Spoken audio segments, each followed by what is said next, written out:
Who on earth do you think you are to be writing this kind of stupid message because I'm in a WhatsApp group with you? You think you have access to me? You want to be writing my name in full, mentioning my name? The audacity. Laura is very keyboard happy. Twitter fingers, you can type. Well, say it to my face. I asked you. You said you were fine. So why are you typing? Why are you mentioning my...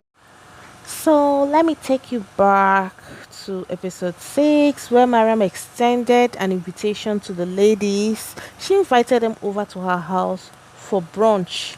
And of course, the ladies accepted her invite. Mariam's house is so beautiful, like very beautiful. Her home is beautiful. And here we have her sister in her house with her husband helping her plan the event. Her husband was so thoughtful. He was even like, do you need magicians? And she was like, no. He said, like, the man is such a better Igbo man. I like him. He was like, oh, what do you want?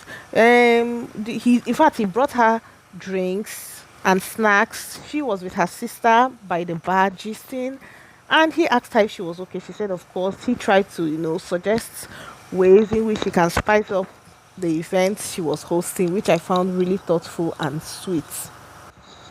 Then Iyabo Ojo and Tiana arrived. They are greeted with, cocktails with wine by the door. They're all admiring Mariam's house. Oh, Mariam's house is so beautiful. Of course it is. As I said, Tiana is dressed in this beautiful dress. Of course, it's her styling. And the ladies are seated, as usual. Caroline and Chioma are MIA. They are missing in action. And just before then, the ladies are talking about Babi Jesha, the rape case, and how Iyabo just stood up for Princess and her daughter. It was a viral, gist. And Tiana talked about how she threw away a movie because Babi Jesha was in it, and she wasn't ready to work with a rape apology. She didn't want to produce what had a rape apologist in it. So the gist goes on, and they talk about life and how maturity changes a person, how maturity stops you from acting in a certain way. The ladies chit chat generally, and then they move to the dining, and then they start eating, and then guess what? Chioma walks in with Caroline, and before then, Iyabojo of course placed the call to Chioma, where Chioma apologized, saying, "I love you," blah blah blah. Chioma comes bearing flowers to pacify the host, that is Mariam. And of course, Mariam said she loves flowers, so she fell for it.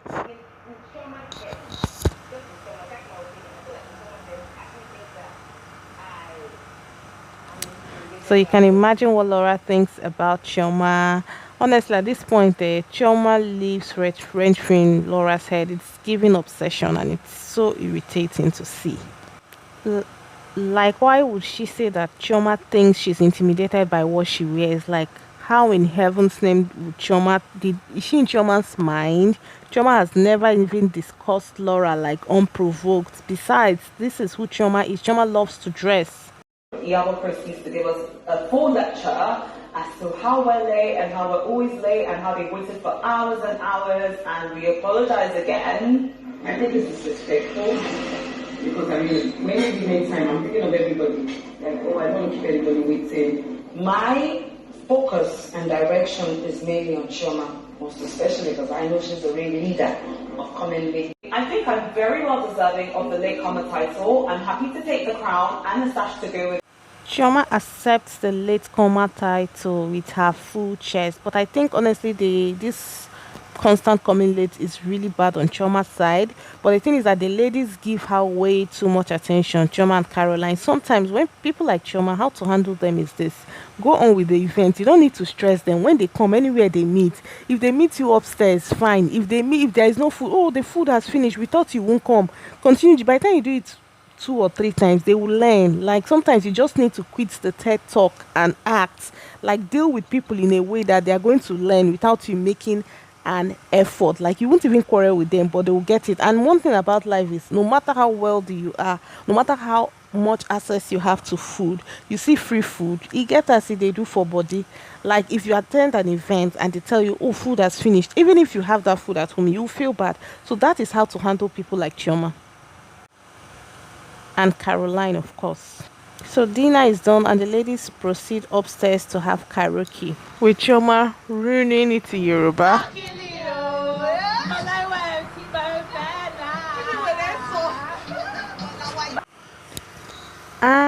The next day, Chioma has this event where she visits, she reaches out to girls, give them materials, foodstuff, and things for school. She's on the car with We ladies are in a group just to follow up with our itineraries and all.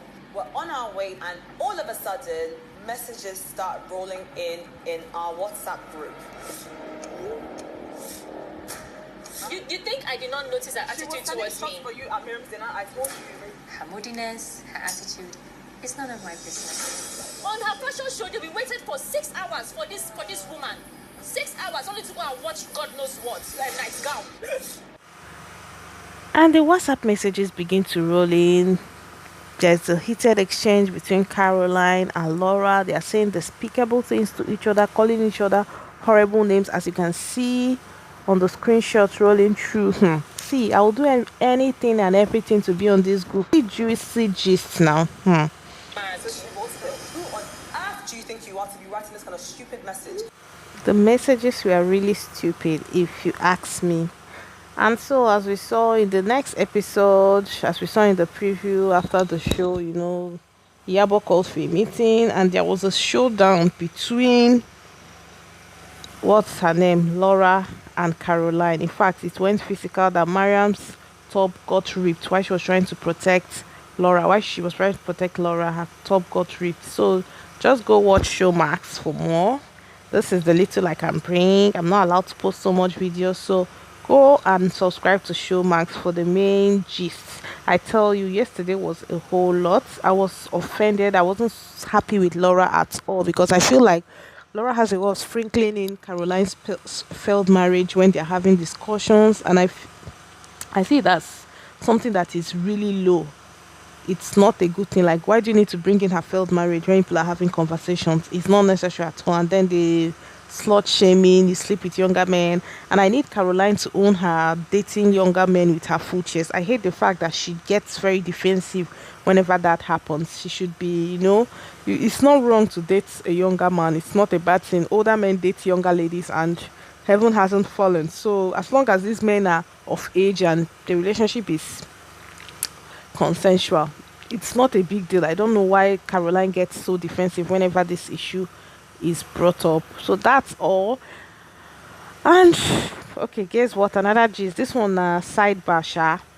It was revealed that the housewives are not being paid for this show. Like, what? Yeah, they actually did the show for free. It was meant to drop on YouTube until Showmax came on board. This was explained by a multi-choice source named Flora. Flora works with a whole lot of multi-choice people, so she has some inside gist. So she said they were not paid. Can you imagine? But one thing we live is the first to do it.